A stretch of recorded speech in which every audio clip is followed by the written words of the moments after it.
storm coming, Mr. Wayne. You and your friends better batten down the hatches. Because when it hits, you're all going to wonder how you ever thought you could live so large and leave so little for the rest of us. Welcome to a special episode of Real Talk. We are here to review it. It's so awesome. My name is Houston Whitehead. I am Kyle Patterson. Man. Kyle Patterson, man. I gotta get in the superhero spirit, dude. I thought it was like dude, man. Like dude, that kind of man. Dude, man, and Houston, man. Okay. Houston, and man. yes, like he said, we're here to talk about The Dark Knight Rises. Ginger We're snaps. excited to talk about this movie. Yes. The Dark Knight Rises is the third installment in the Christopher Nolan Batman series, and it picks up the story 8 years after the events of The Dark Knight and tells us what happened to Bruce Wayne, to Gotham, and introduces the new and biggest threat that Batman has faced, the mercenary Bane. Houston, right off the bat, what did you think of this movie? Phenomenal.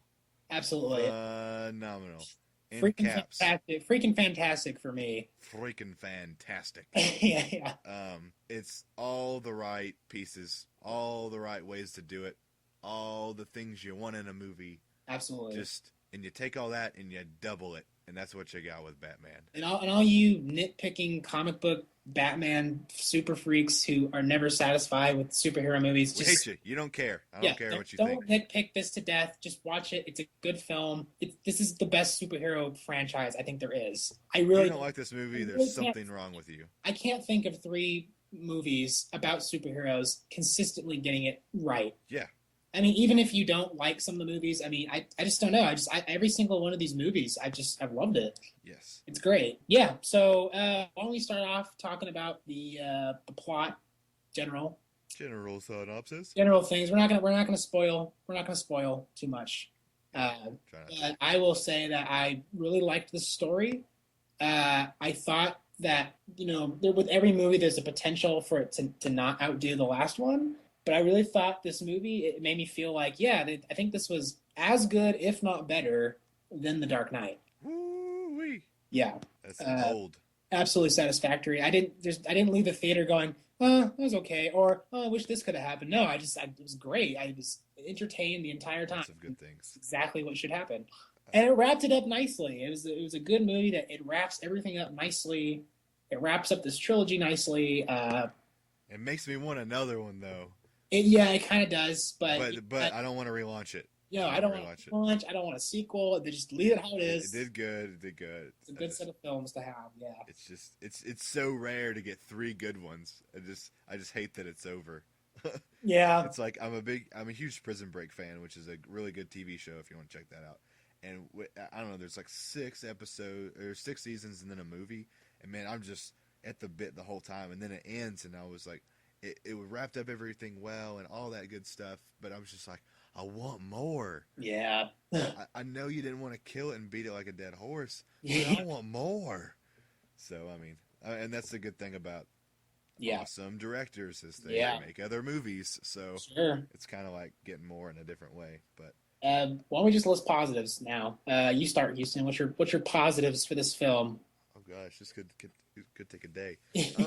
Well, pick your top things that you liked about this film. Top things. Okay. Bane was very well done. Yes. Bane was great. I loved the way they developed him.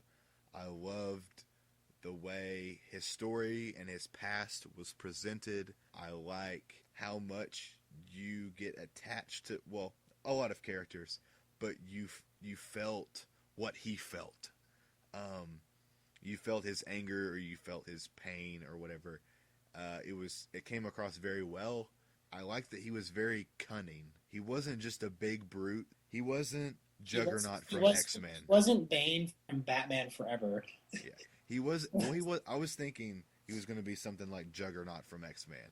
Just like, I'm the Juggernaut, bitch. And just like, come through walls. He wasn't that. Hulking idiot. He's actually smart. He's intelligent. Like, cunning. Like, the Joker is crazy smart. This guy is brutefully smart.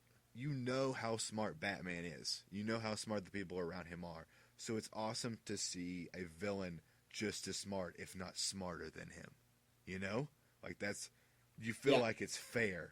You don't feel like there's lots of points in the movie where you just think there's no way Batman can do anything. You're just like, this Bane guy's just taking over the world. He's taking over Gotham. He's got it. He's got everything he wanted. It's just falling to plan. Stuff like that. You feel the control he has and the lack of control the Dark Knight has, and having to rise out of that and overcome that. And you feel that journey and you enjoy that journey with them. So I like that development. That's really one good thing. I like every single performance in this movie. Yes.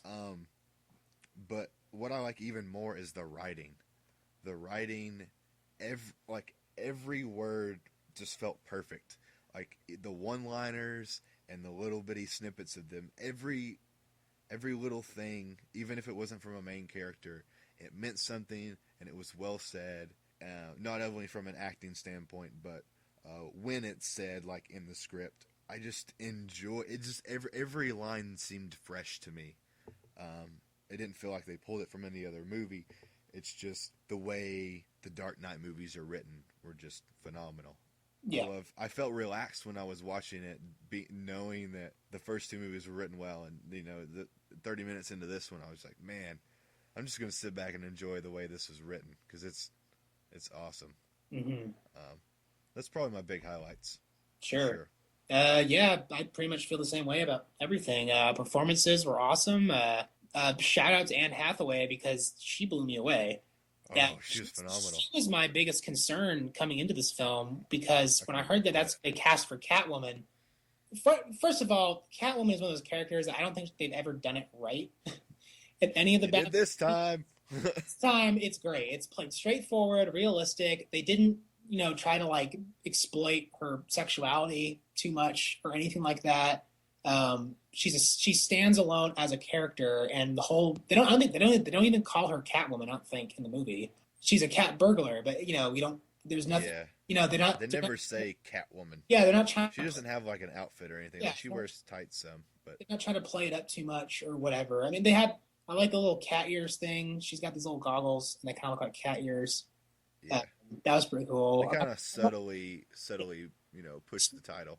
Yeah, and they focus on her character, and you care about her as a person. She's not just this, adversary, which is the best thing about all the characters in this film series, is that you have a connection to them as characters first, and the superhero stuff, it supplements that. It adds to it. And so I was so impressed with her performance because I really was worried that she was just too nice of an actress. She's sort of, you see her in a lot of really nice kind of roles, and so I just didn't know how well she'd be able to perform and pull off sort of a darker character who's kind of a little sly and has her own little moral code or whatever. But no, she really blew me away. I thought she did a really good job. She nailed it. She held her own with the rest of the actors. She did a great job. That was one of my biggest positives was that. I do want to highlight one thing about her that I really, really, really, really, really liked. I think she was very sexy without being slutty.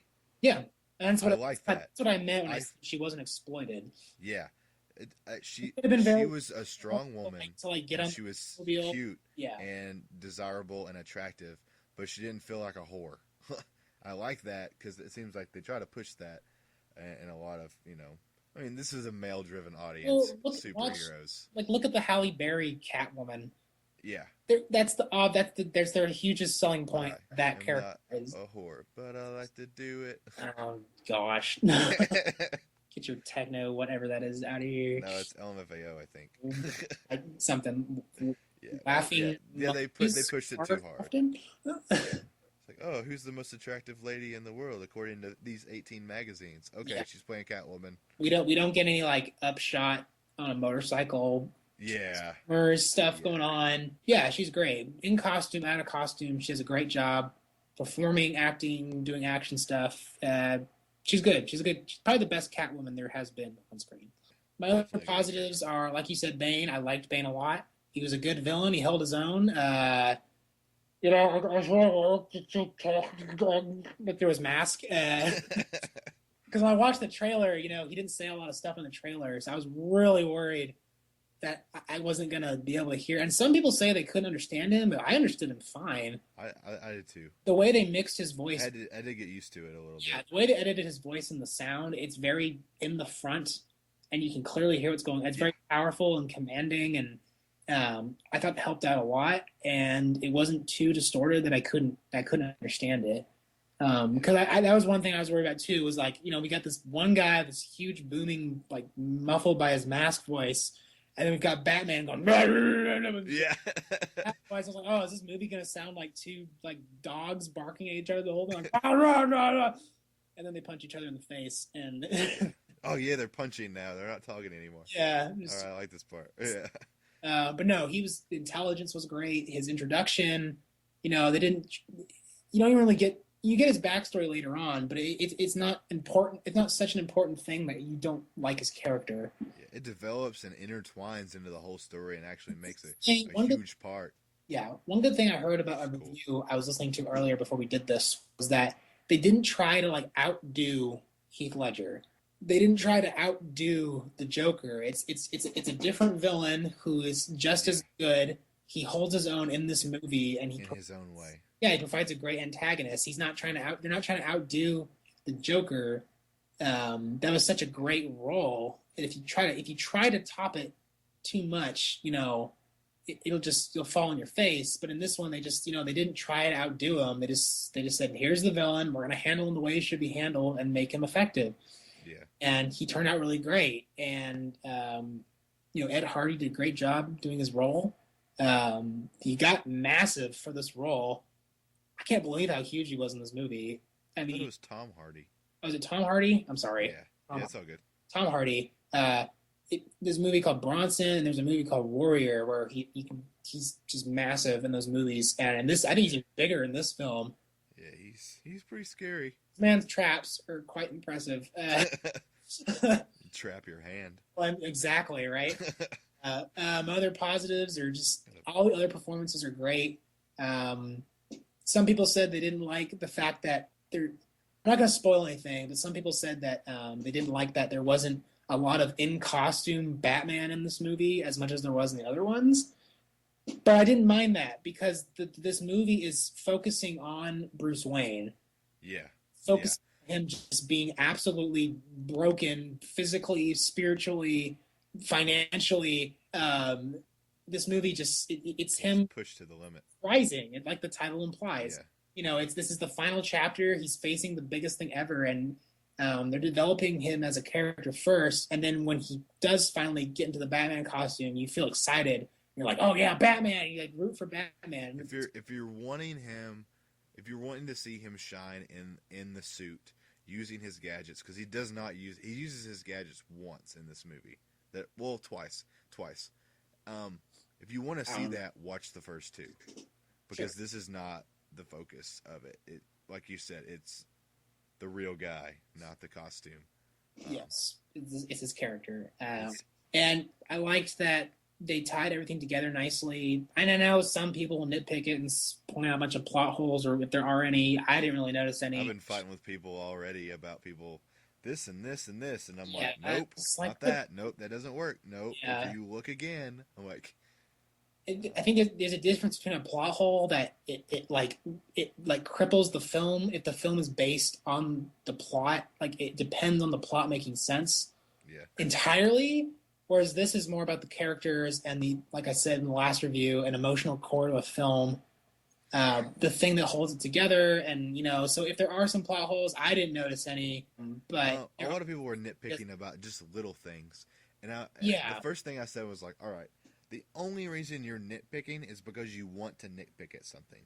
Like, there's really not that many things wrong with this movie, and the things that you're trying to nitpick, I can prove you wrong on them because you're incorrect. You're close, but you're incorrect. There's big problems. But you're just wanting to make something wrong. Yeah. I think you have a right to nitpick, but it's like, sometimes when you finally get a really good film, just take it. Yeah. It's a good movie. I love Inception, but I know there's a lot of people out there who, especially on the internet, who just they bag on Inception all the time. Yeah. all the technical details and blah blah blah blah blah. And it's like, guys, it's a movie. Just take it. A good film is a good film.